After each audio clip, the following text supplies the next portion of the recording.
E allora andiamoli a conoscere i finalisti dei 100 farfalla, partendo dalla finale dei 100 farfalla junior maschi, ma abbiamo ancora da comunicare la farfalla femminile assolute. Renata Fabiola Spagnolo, miglior tempo per la finale, 1:02:43, con lei in acqua Beatrice Querci, Giordana Gava, Alice Conte, Carlotta Meoli e Beatrice Barcellona, sesto tempo utile alla finale, 1:04:19. Intanto sono in acqua per i 100 stile Beatrice Lazzarini in 2, Virginia Spaccapelli in corsia 3,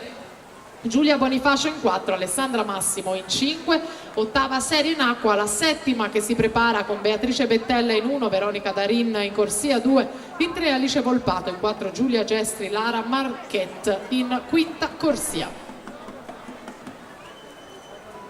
Sono 8 le serie categoria ragazze e naturalmente si assegnano le medaglie per questa specialità e intanto si mette in evidenza Alessandra Massimo 1:04:52 per vincere la serie numero 8.